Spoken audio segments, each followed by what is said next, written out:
You're listening to The Justin Herman Show, where every episode he has conversations with interesting people. Here is your host, Justin Herman.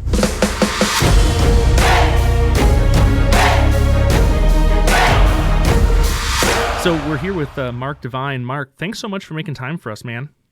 It's a pleasure, Justin. Appreciate it. Well, before we get started, thank you for your service. I know you served our country, and I'd love to talk about that a little bit, but not everyone has the courage to do that. Obviously, you do, so thank you for that. Talk to us a little bit about that time in the Navy SEALs. How did you become a SEAL? How did you get involved in the Navy in the first place? Well, it's a story that I tell quite a bit, and I'll try to keep it short. I didn't grow up wanting to be in the military. It wasn't something that even entered my consciousness until my early 20s. From upstate New York, and I was an athlete, and I went to college at a place called Colgate University. I was a competitive swimmer there.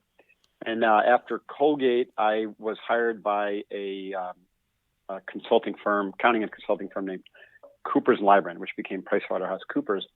And they sent me to, partner with NYU in this program. And so I went to NYU Stern School of Business, got my MBA there, and, worked full time as a auditor and then a consultant, and became a certified public accountant. So all that happened, from the time I graduated Colgate at 21 till about 25. So my first foray into the workforce, MBA, CPA, and 4 years of full-time experience as a consultant.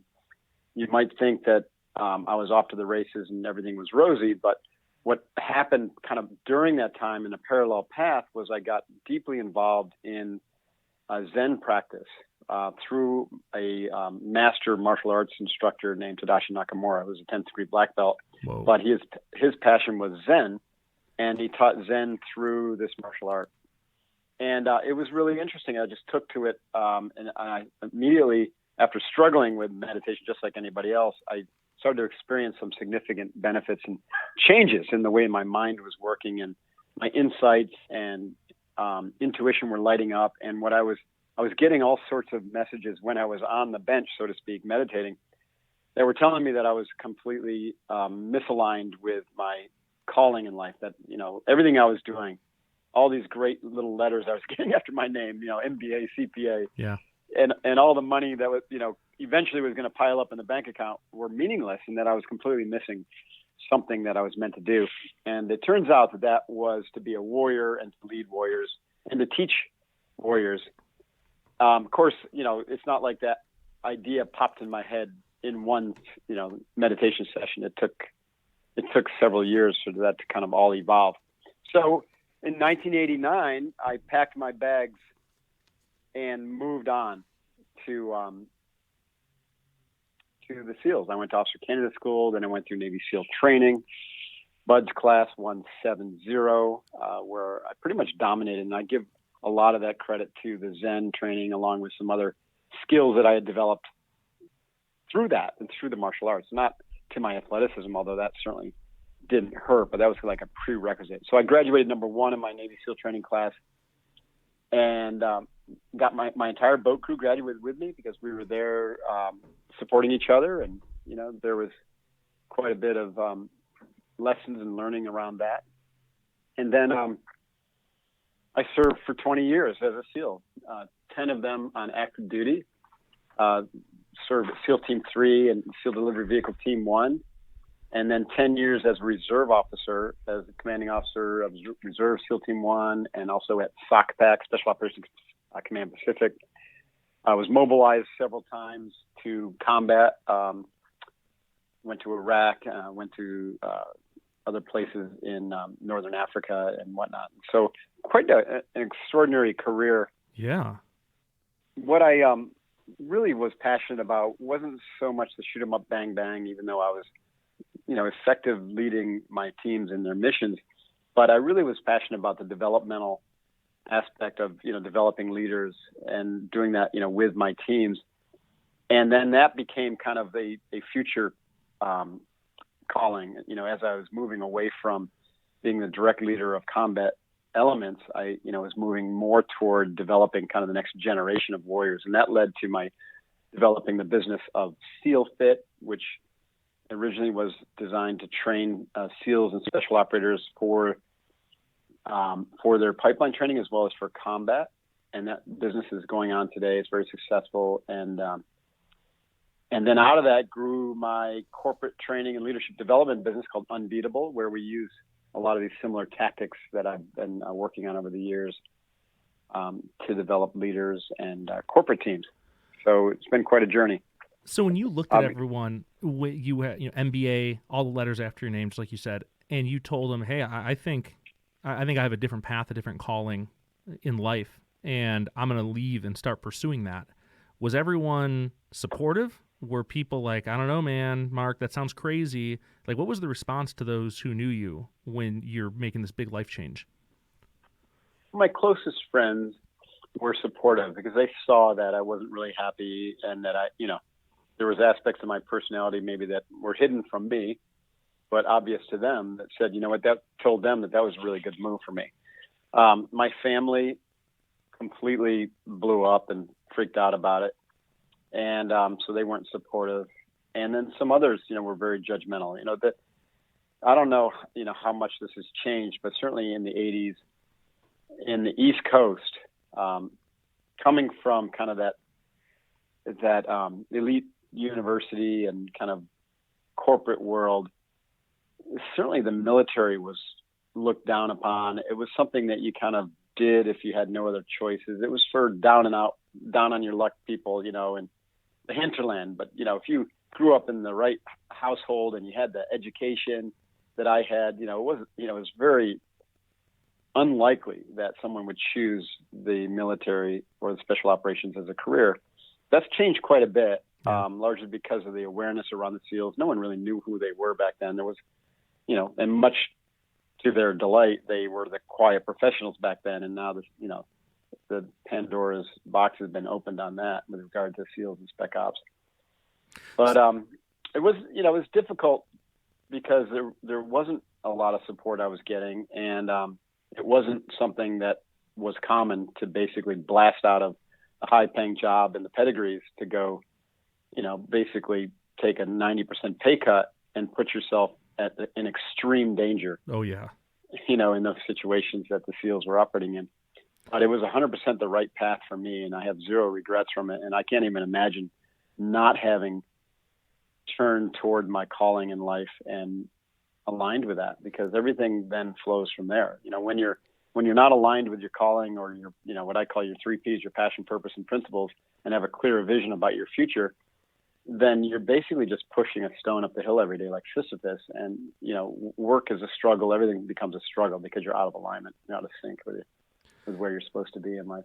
I love the title of your new book, Staring Down the Wolf, 7 Leadership Commitments That Forge Elite Teams. And I like the word elite, and I like it more when it's used by people who understand what it truly means to be elite, which Navy SEALs do.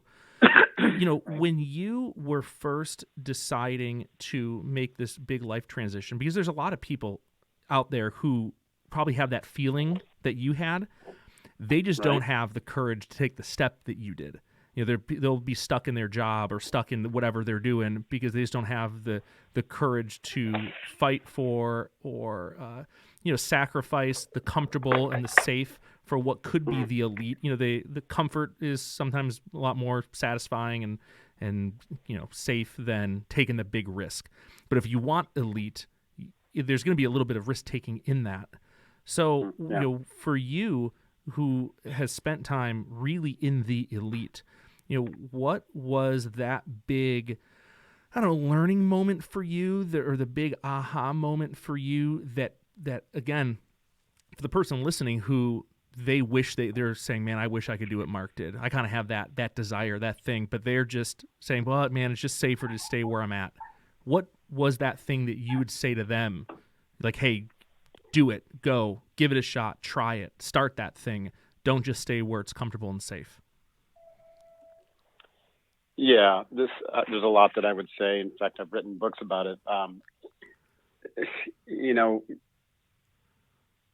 Fear is what holds people back from their own awesomeness. Everyone listening to this has the potential to do awesome things and to be extremely impactful in the world.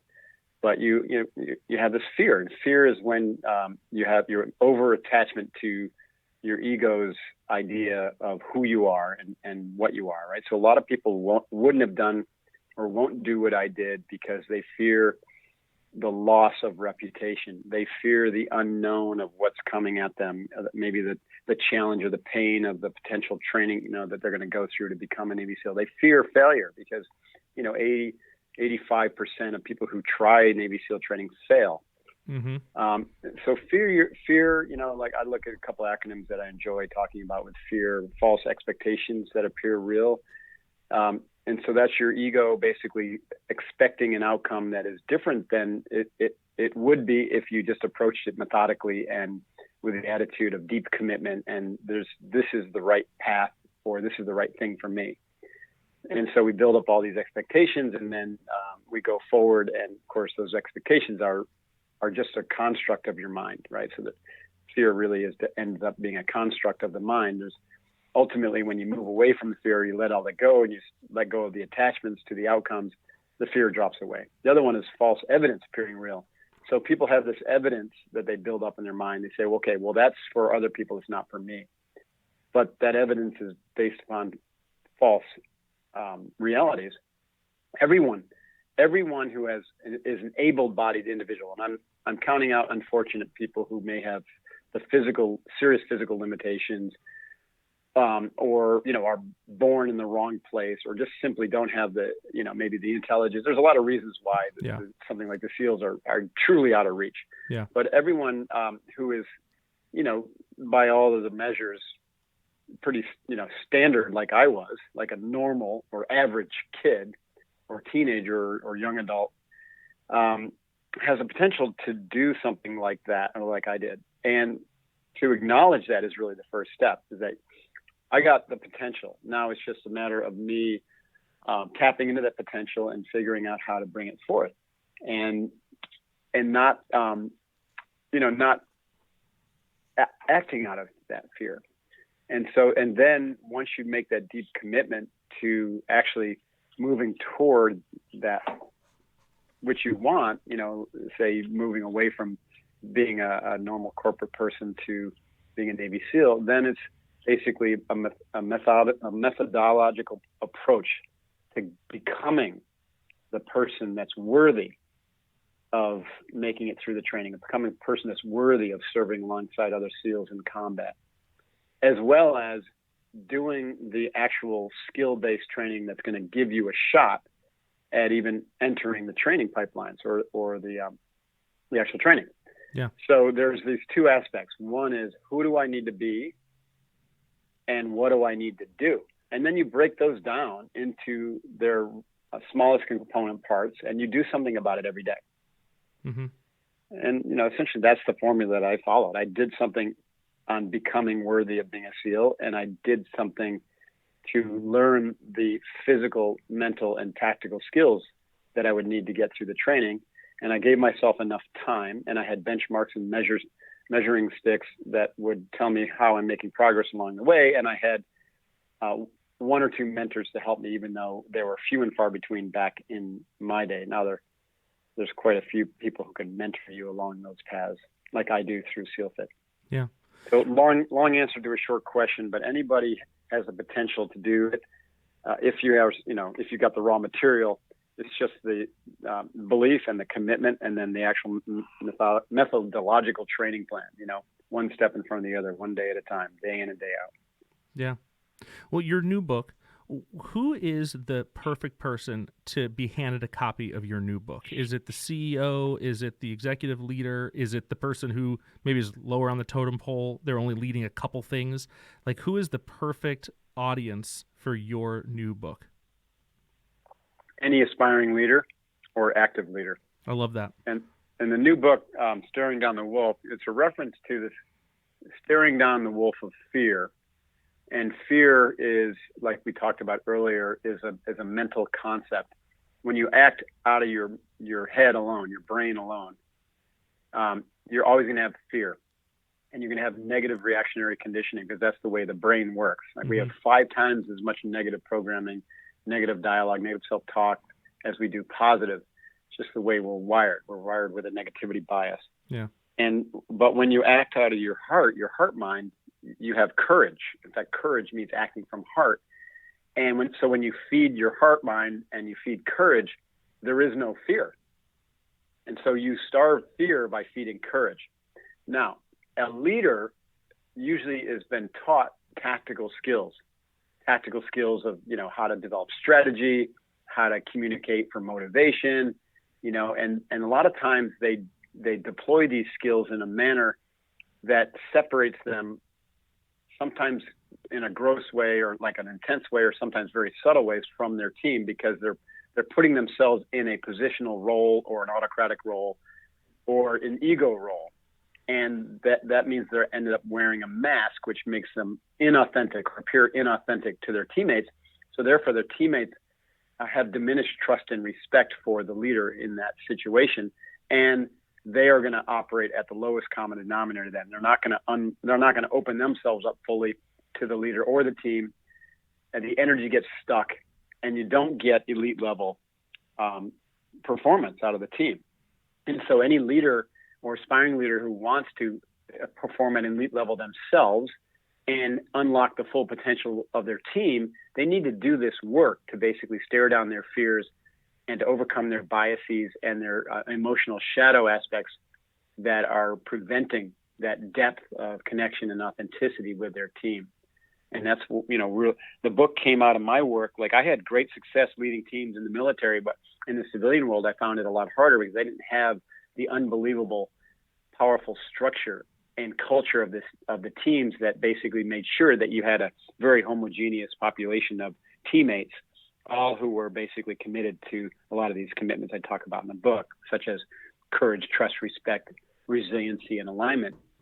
But in the civilian world, you have all sorts of cats and dogs at all levels of development, and you can't just bring the same tactics to them and expect the same results. It doesn't work. Yeah. So I had many failures in my civilian leadership roles, trying to figure out how to really get the same level of elite leadership through my team, and recognizing that we needed to all grow some more, and I needed to stare down my own shadow aspects that were preventing that.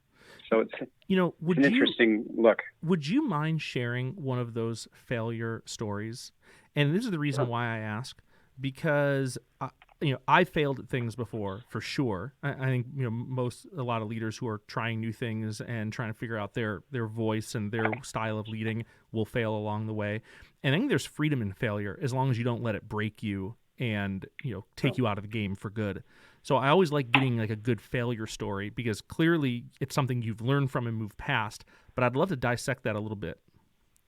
Of course. By the way, I fail every day, and I fail all the time, and I love it, and I embrace it. And it's the only way to learn and grow, is to push the envelope and to fail. One of my concepts in the book, another acronym for fear, is failure. Failure is expected. Are you ready? And when you get this mindset, like we had in the SEALs, that there's no such thing as failure, because you're just literally probing and pushing and exploring the red line to find out what's going to break and what's not, so that you can navigate your way to success. And so you basically fail forward fast, is another way to say that. And so failing becomes a skill, and it becomes a habit. So that's really powerful. That's what true resiliency is, when you expect to fail and you're excited about it, because you're going to learn how to do something new or better, or what not to do. And I had multiple big failures in my civilian world.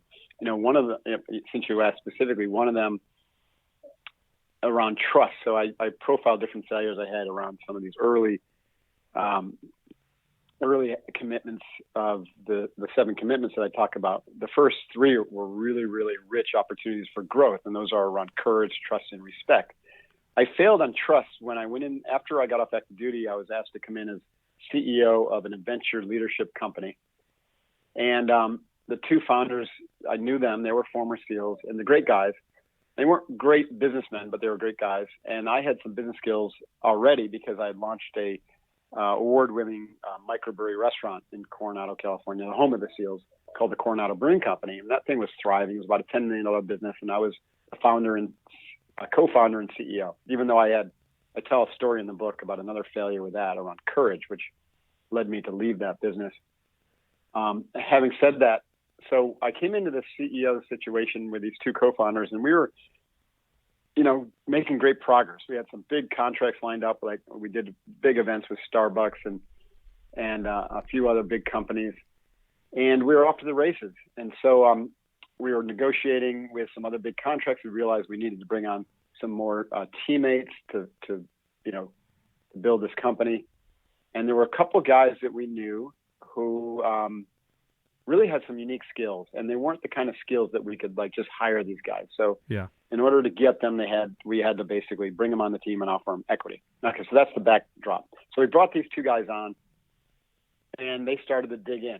Well, about a month into their being part of the team, the leadership team, both these new guys kind of cornered me in my office one day, and they said, "Hey, Mark, we're really having trouble dealing with this guy, Dan." Dan was the main founder. And I had known Dan at SEAL Team 3 for a while, and he was, he had a lot of energy, and he was definitely ADD kind of guy, and he definitely had aspects of his personality that were hard to deal with. And these guys just weren't going to deal with it. They basically came to me and said, "Listen, we can't deal with Dan. So either he's off the team or we're off the team." Oh my gosh. Right. And so I sat there with that, and I was like, okay. I said, "I understand we got a problem, but wow, And they said, "Since you're a CEO, you got to handle this. You got to figure this out." And I didn't push back against that. In fact, I didn't do anything. So you might think, well, that sounds fine, Mark, but of course, no information and no truth doesn't eventually, let me say this another way. Truth always finds a way to be known. And the truth that this meeting happened soon became known to my friend Dan, who was the guy who brought me in with his other partner. And so now we had a situation where Dan is like, "Man, you had a private meeting with these two guys, and the meeting was about basically firing me, the founder of the business. And I have to hear about it back channel." And so the whole thing blew up, as you can imagine. Yeah, right? Absolutely. So that was a situation where I didn't commit fully to stare down my fear of confrontation and my codependence around, hurting people's feelings or pushing back against, other people trying to use me for their needs, right? Their aims, which happens all the time in leadership roles. And so it was my blind spots, my biases and fears that led me to sit on that hot potato until it was too late. And the whole thing blew up, and I ended up resigning from the company, and the whole thing ended up folding after that because trust was breached across the board. Does that make sense? No, man. Because it's very hard to rebuild trust. It's easy to break it. Oh, yeah. So that's an example of how it seems so simple, but now I know that in a situation like that transparency is ridiculously important, and the way we communicate and the way we push back at people who are dumping shit on you, that is their dysfunction or their issue, right? To be able to push back and to be completely transparent and to get everything on the table, regardless of how painful it might be. And so, if I had to do a do-over when these guys came in the office and said what they said, I would have literally just stopped the conversation, gone out and got Dan and brought him into the office and had this conversation mano to mano with everybody involved. And in that scenario, we could have hashed through what the issues were, come up with some resolutions, and all had gone about our day. We probably would have been a great success. These 7 things I love, and I love that failure story, by the way. I love it, and I love what you would do differently. That's exactly what we're looking for. There's so many people who will have these failure moments, and it just paralyzes them, and it doesn't need to, because there's always something to learn from it. Even if it means leaving a company, it's not like you left the company and now you're, jobless and homeless the rest of your life. That you took that into the next venture, and you became a better leader for it. And at least in some of the friend groups I travel in, people I know, they get a job and they think, well, I'm going to have this job for a really long time, and I'm just going to stay here, and their leadership degrades because they're not willing to face anything. and they're not willing to Right, move, and they're not really willing to learn from anything. They're just kind of just becoming the slave of the organization, and that's not helping them improve as a leader at all. I know a lot of people like that. No, you got to be willing to risk. And to risk, there's a scary element to that. You're risking, like I said earlier, reputation, risking failure. You have to learn new things when you step into different leadership roles or leave the company because it's not working for you. My perspective is that, and part of the theme of the book is that the organizations that you work for are your biggest opportunity to grow. So if you go to work and just check out and do the minimum, then basically you're basically consigning yourself to a life of regret and commonness, right? And it's not going to end up well in the long run. In order to be uncommon and to really step into your wholeness and, just dominate and do great. And that also translates, as you know, Justin, to more peace of mind and ultimate happiness that's beyond financial or positional success. You got to risk. And in order to risk, you got to risk failure, and then you got to fail to grow. And you're always looking for the lessons and the insights, and you develop a ritual around growth, failure, and learning. And then when you do that, you become like this learning machine, and leadership becomes like second nature to you. You don't have to do anything to lead. You just are who you are. You just show up as who you are. Would you say that these 7 things, the 7 key principles, have those been things that you've just been learning little by little throughout your life? Is it been through your consulting and your leadership gatherings and teachings that you've identified these as needed things in this generation of leaders or just leaders in general? Like what provoked that now is the time you put these 7 into this book? Well, when I said I didn't have these 7 commitments kind of defined, I wasn't living my life by them in a way that I would have identified if you had just said what are your driving principles that allow you to be a great leader. 2 years ago, I'm not sure I would have laid out these 7, but now I see that these 7 commitments are absolutely essential to everything I do and are baked into my leadership style as well as my companies now. But it took me committing to writing this book and meditating on it. So my process for writing, I've written, this is my 5th book, and I've got a couple New York Times bestsellers, and I'm hoping that this will be as well. I believe it will be. March 2nd. I believe it will be. So I sit down and meditate. I don't just start putting pen to paper like a lot of authors do. I will literally reflect upon it, and I'll meditate, and then I'll imagine or visualize, what people are reading and how they're responding, and I'll just sit with it for a while because I knew that I wanted to write a book about leadership. My publisher wanted a Navy SEAL angle because that would sell. Yeah. And I didn't want to just do another vanilla Navy SEAL leadership book because I've got a lot of teammates who are doing that, and it just wasn't that interesting to me. Yeah. But what was interesting to me, doing something that kind of picked up where I left off with my book, The Way of the SEAL, where I could help people understand that leadership truly is an inside game, not just a bunch of strategies and tactics and like taking extreme ownership. I mean, that's great, but it's more than that. It's an inside game, and the inside game for each individual leader is very personal, and everyone's dealing with their own fears and their own emotional trauma that, happens at a very young age, and their own biases. And it's those fears and biases and trauma that hold a leader back from taking those risks that we talk about, or from being able to connect at a deep level with their teammates, where trust and respect are built on. And so one day after one of my meditation sessions, I was just kind of sitting and reflecting. I had gone really, really deep in this meditation. I had the intention of kind of cracking the code on what this book was going to be. And I just started jotting some ideas down, and out of that session came this 7 commitments.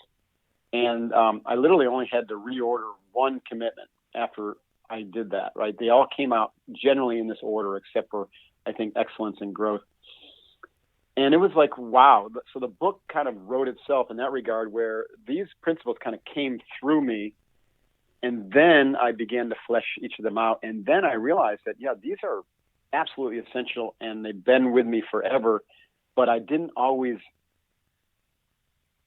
adhere to them, right? I had failures along the way. So like a lot of my early entrepreneurial ventures, man, I breached courage, I breached trust, I breached respect. And it wasn't until I really started to get busy with SEALFIT and then Unbeatable. And SEALFIT I launched in 2005, and then Unbeatable came in 2010. So around 2005, I started to really line up on all these commitments. And again, commitments are courage, trust, respect, growth, excellence, resiliency, and alignment. And if you read the book, you'll see how they all build and support each other. But they ultimately, when you operate with all these commitments as a daily practice for yourself and with the team, you have this, what I call 20 times potential. You just tap into this massive potential.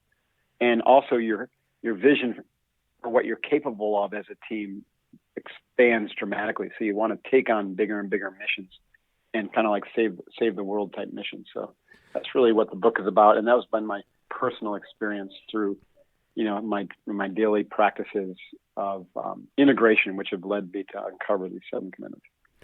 As you have gone through your leadership travels, is there one of these key principles you would say people tend to get hung up on the most, whether they be a rookie leader, a veteran leader, the one that kind of just they have the hardest time implementing, they have the hardest time putting their ego aside for, they have the hardest time, is there one you would point to and say, man, I spent a lot of time on this one with people? Yeah, I would say it's the first. Courage really is the foundation to all the other ones. Courage means heart, right? Acting with heart. I think I mentioned that earlier. Yeah. So leaders aren't taught how to do that, right? We teach leaders how to do that through my Unbeatable Mind training and our SEALFIT training. But generally, it's very rare. There's no other programs that I know about where leaders are taught to embody, a heart-centric or whole-minded leadership. It's hard work. It requires a lot of emotional awareness, and it requires daily practice of humility, checking your ego at the door, and,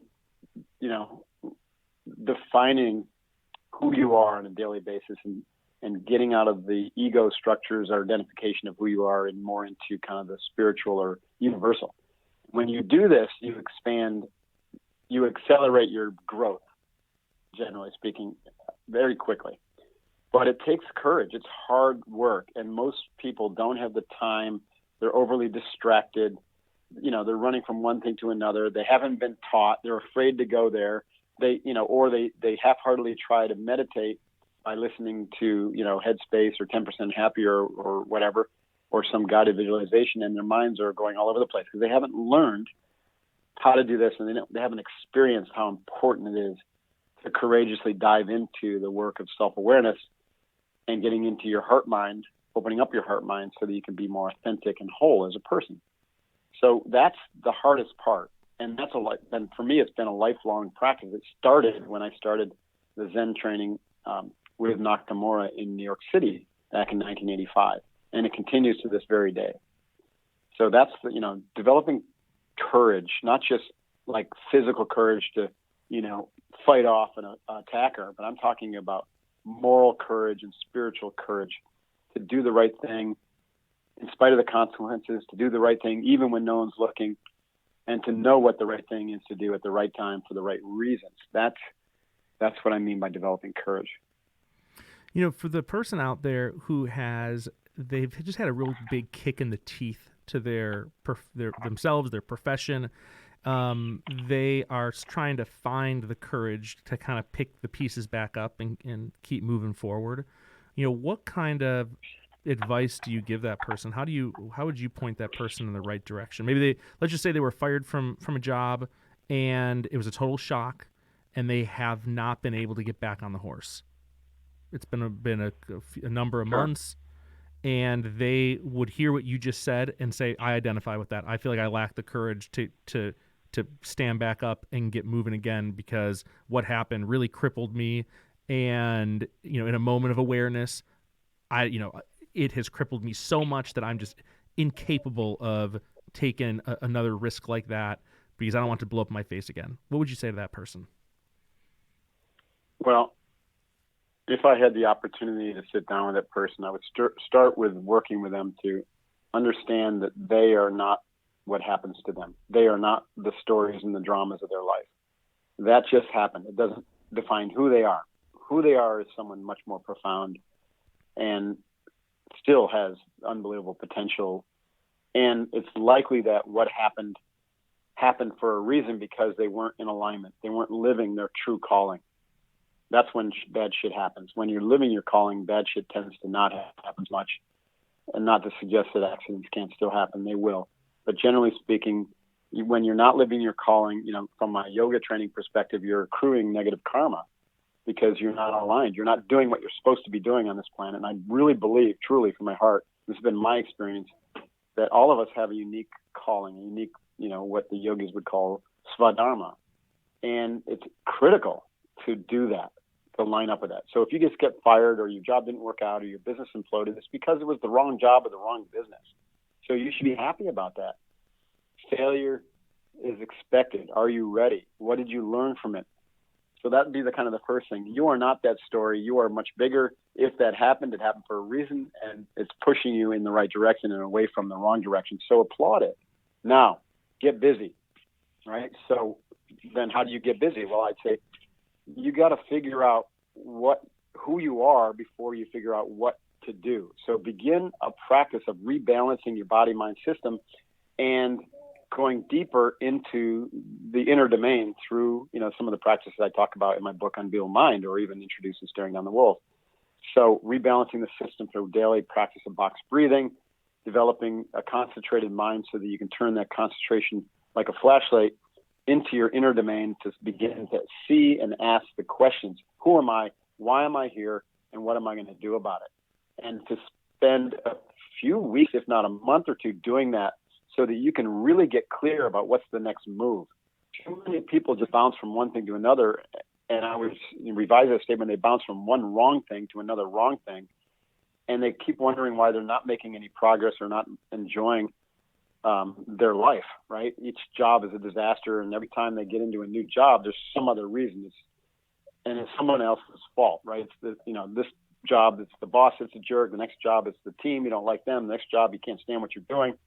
And it's because you're just bouncing around trying different things. And I guess that's okay for a while, but there's a point where you just got to get serious about figuring out what it is that you're supposed to do in this life, and then either go line up with someone else who's doing it or create your own it, right? Start your own business or nonprofit. Start small, and there's tons of organizations that can help you with those details. That's what I would say. And there's a lot more I would say too, but that's just a starter. I love every bit of that. Pull yourself up by your bootstraps. Recognize that, this happened for a reason and it's pointing you in the right direction, then get serious about figuring out what that direction is. Yeah, I want to touch on conflict real quick. You brought it up before in your failure story, and I think a lot of people struggle with conflict. They have a really hard time going and confronting someone or having that tough, maybe it's not even a confrontation, it's just the tough conversation. Right. What insights do you give to people when it's just a culture of no one's really honest with each other because no one wants to hurt anyone's feelings, and because of that, everything kind of just degrades. How do you step in and give sobering advice? Oh, that's an epidemic in our society. Everyone's tiptoeing around the real issues because they're afraid of hurting everyone's feelings, or they're afraid of being politically incorrect or offending somebody or spilling their own bias out into the world. And so we end up with these stuck cultures where people are not addressing the real issues. In high-risk environments like the SEALs, we couldn't allow that to happen. So I call it brutally honest conversation. In the SEALs, we called each other out on our bullshit, whether there was communication style or a fuck up on an op or a mission or a team training mission. And in the debrief process that we had, we were able to do this work that brought great self-awareness to the team and to the individuals about who they were and how what they were doing was landing with the rest of the team. That's uncommon, right? Every company should develop a debrief process where after every major project, every major meeting, every major launch, you're able to have a free conversation about how things landed, and everyone's voice is heard. And if you call someone out, it's not personal. It's completely done in the context of everyone's going to learn. We're all learning, and we're all better by hearing this. And then the individual who dropped the grenade, so to speak, it's incumbent upon them to rectify whatever issue it is that's causing disharmony with the team, whatever emotional shadow they're dumping onto the team or they're projecting onto the team. And if they don't do anything about it, then they're called out again. But we had basically a 3 strikes policy in the SEALs. First strike will teach you, will help you become aware that what you did was, fucking up the team energy and risking the mission. And so no big deal. Nobody's perfect. We all have this stuff. So go start working on it. And if it happens again, then you're basically given a warning, and it's like time to really tighten things up. And now the team will help you or force you to get the support, or let's say it's someone's drinking too much or a drug problem or screwing around on their wives. And it's just, causing a trust factor. Then, they'll be called out on it. And then if they don't change anything, then the team will get involved or the command will get involved. And then if it happens a third time, you're done. You're off the team. So Wow. That's how we dealt with it in the military. But, we had a little bit more latitude because we were, voluntold, you had, more measures to deal with things like that in that structure. So in a normal environment, what I teach my corporate clients and leaders is this idea of, leaning into if you want to be authentic and heart-centric, you got to develop communications that come from the heart. The only way to do that is to force yourself to have those critical conversations every day. And so then it becomes part of your training or a practice. So you have a daily critical conversation. So at the end of the day, when you look back, you don't have any regrets. You don't look back and say, boy, I really shouldn't have said that to Sally in the meeting. And, oh, well, I hope she forgives me. And you don't do anything about it. So you begin to develop the awareness, the self-awareness to know that when you drop that grenade on Sally, that she felt that, and you realize, holy shit, I think I just goofed. And so either if it's safe to do it in that same setting at the end of the meeting, say, hey, listen, I just want to clear the air and tell Sally, that I'm sorry I said that. It was wrong, and I was acting out of fear. And if you'd like to have a sideline conversation, let's go clear the air on this. Or, privately, you do it right there, right then and there, or as soon as you're aware, because you may not always be aware that you dropped a bomb. So those critical conversations become a real practice, because you got to get into your heart. If you're in your head when you have those conversations, they never land. The person you're talking to is like, whatever, this guy's just talking to me or at me and not with me. Yeah. So you end up doing some practical work of like a little bit of breathing, a little bit of intentionality, and get into your heart. And then you have this conversation. And when you're done, you're like, wow, it feels so good, because you released all that energy, that negative stuck energy that was around that for both of you. You're modeling really powerful behavior to the rest of the team. And, you've just suddenly grown, like you've grown, and everyone and the person you're dealing with has grown. And if you do that every single day, then it becomes normal, right? That uncomfortable feeling of confronting someone becomes a friendly feeling of just transparent and open-hearted communications. And then the discomfort goes away. We have a saying in our training that you got to get comfortable with the uncomfortable, and then it becomes comfortable. And so it's another way of saying that is you do do common things uncommonly well, and then you'll become uncommon. So this is something that's kind of uncommon in our society. So if you do it every day and just practice it, then you'll become uncommon in your level of authenticity and how you communicate with your team and with others, and it's noticed, and then it develops great trust and respect, which are the hallmarks of great leadership. That's great, Mark. Your book's out now. We're going to put links in the show notes to everything so people can go and buy it.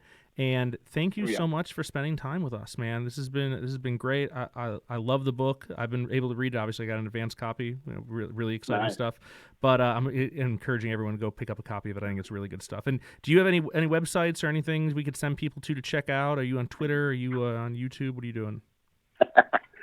Well, the book pre-order website is staringdownthewolf.com. We have some really cool pre-order offers there if you want to get a signed copy or buy, like a bulk order if someone's listening. Staringdownthewolf.com. My personal website is markdevine.com, where I've got my podcast is listed and, information on speaking engagements and a blog. And then if anyone's interested in the leadership development program that we have talked quite a bit about here, that is unbeatablemind.com. Great. And if someone wants to get their butt kicked in our SEAL training program, then go to SEALFIT.com. So those are the web properties. That's perfect. And you also find all the social handles at my personal website. Yeah, we'll put links to everything that in the show notes. Mark, it's really been great having you on, man. I appreciate it, Justin. Thanks for doing what you're doing.